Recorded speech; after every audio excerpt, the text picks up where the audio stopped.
Hey everybody, so I'm really excited to be going over this information because a lot of the time we just practice and we actually don't really check back in with ourselves to see what's going on.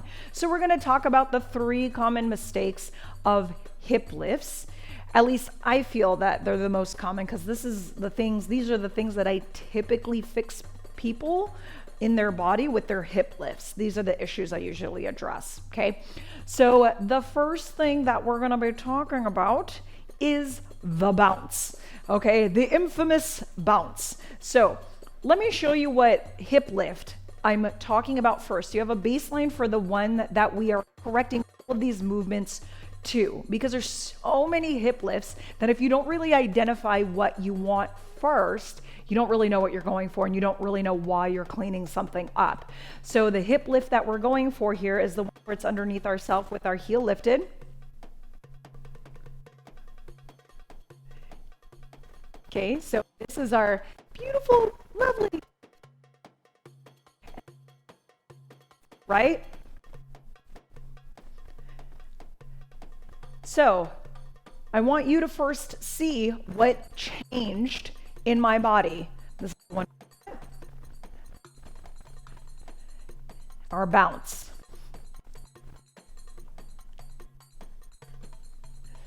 Okay, so there's a multitude of things going on here. The first is, let's just talk about our hip. In the one that we want, our hip is like coming up and into our rib, right? I always think about, can I punch my face with my hip, right? Right? It's just coming up and into your rib, up and into the direction of your face. That's why it's called a hip lift, right? We're really going for this full vertical motion up and down. For this other one that we were doing when we got the bounce, which way were we going? This way, this way, this way, this way, right? We weren't going up. We're going out to the side. So there's a couple things that are happening with that motion. One, my stance changed. Where my feet positioning didn't allow for my hip easily to come into my rib cage. And I say easily because typically these are things that happen with people who are just starting out in belly dance. So if you're more progressed and you're more of an intermediate advanced person, you should still be able to execute this technique with your leg out. But what ends up happening is we stop being conscious to which direction our hip is going, and so it gets out, out.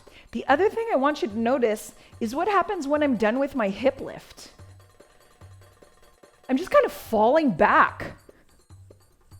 I give up. In a way, I give up, right? I stop controlling the hip.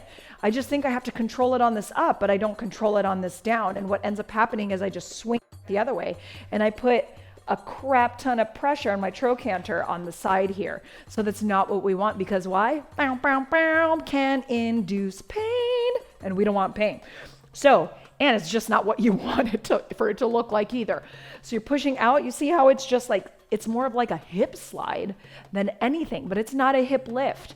This isn't really the hip lift that we're going for in this moment, right? So you're pushing out, out, out, out, and you're getting this bounce. What's going on? What's going on? Right? We just kind of drop the hip back right there. So a couple things you want to look for. Make sure your hip is going in the correct direction, and make sure that your alignment is where you want it to be, right? Your spacing of your feet, bring it back in, especially in the beginning. Then you're going to work your way out more as soon as you get the mechanics. The other thing before we go on to the second is I want you to know this stuff. It's a lot of your thing with your hips. Mistakes of hip drops video. So this is a review for some of you who have watched that video. Your hips work like a unit. It's a bone. It's one bone that is right here in your body. So when we are moving one hip, the other one automatically goes with it. So if this hip comes up, what happens with this one? It comes down. If this one comes down, the opposite comes up. about them always work together in opposition. If one comes front, the other comes back, vice and this.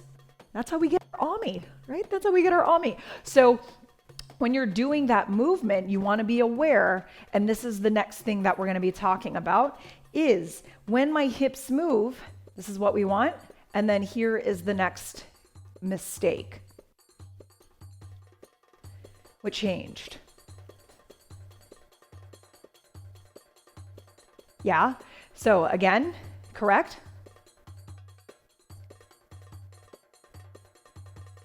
Not what we want.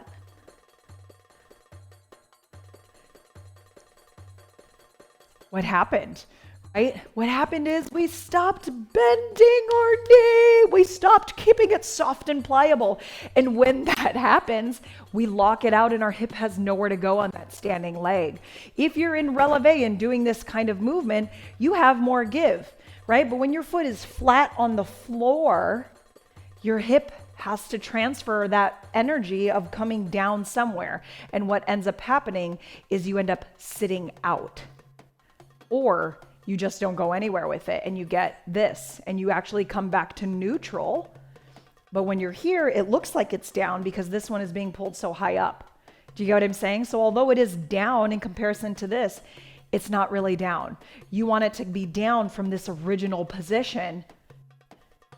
And how we do that is we allow this standing leg to be soft. So I'm going to show you what it looks like when you stand and lock out that leg. Now I'm going to show you when you actually allow it to bend. And what happens? Control, control, control, control. Right? So that and the bouncing are two really commonly associated issues that happen with our hip lifts. So once you start allowing that knee to bend on that standing leg, what ends up happening is your energy and your motion have somewhere to go because your knee is bent, right? Versus it has nowhere to go, so it's forced out. Okay, so remember this moving together, it's the same with your knees. I'm going to show you on this side. When you are using your legs, you'll notice from this position, my hip is neutral. And the minute I come up, what happens to that leg? It straightens more.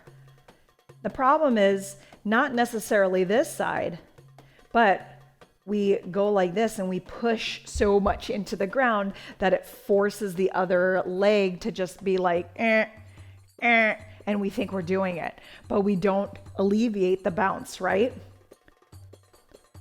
So as your hip lift comes up, the leg is more straight. As your hip is down, it's more bent.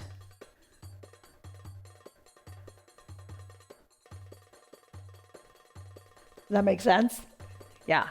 Okay, so soft knees, bendable knees, right? Make them moldable. The minute you lock it, it's going to change the hip lift dramatically. Okay, and last but not least, to me, the most important one of all is alignment. Okay, so when you are doing your hip lifts, a lot of the time we just associate it with being itself. What we forget to check is where is our body being placed before we even start. And in any form of movement, dance, fitness, weightlifting, running, alignment matters first. Whether you're formally trained in rock sharky or belly dancing or ballet or anything, what is one thing that we always talk about? Alignment, posture. Is your body placed in the right position, the one that serves you best before you even begin? And this is one of the most common misalignments I see is this, where the foot is actually turned in and then this happens. And it's really hard to navigate the body that way, right? For so many reasons. So I want you to see the correct one, and then I'm going to do the common mistake one again. This is the one that we're going for. This is the one we're not going for. What do you see that's different?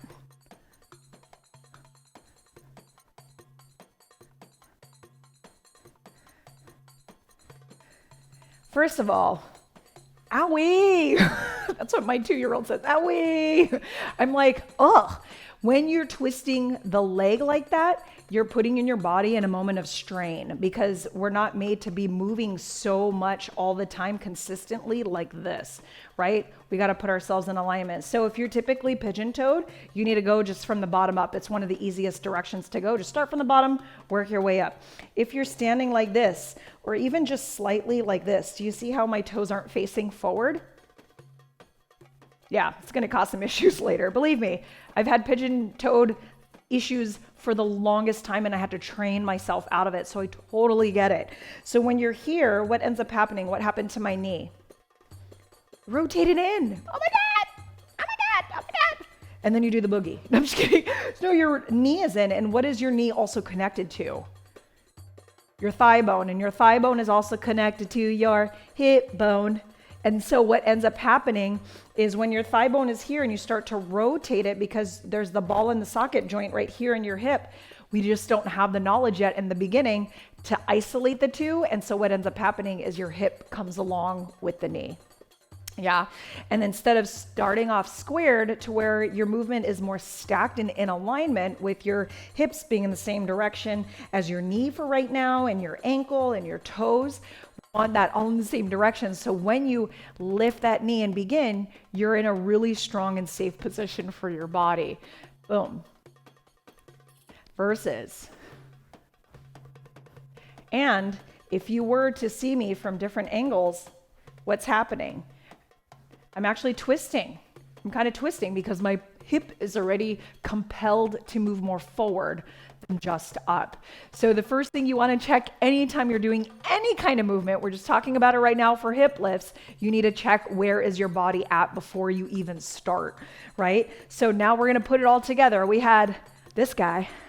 Oh yeah. Then we had this guy. And then we had this guy, right? So now we're going to put all of the stuff we talked about together, spacing of our feet, punching your face with your hip, making sure your standing leg is pliable to allow that hip to drop down, and then alignment. Now, when we consider all of those things, you will have a more properly placed hip lift, and you can execute it more the way you want. Yay! Good. Other side, here we go. Lift, lift, lift, lift. Good.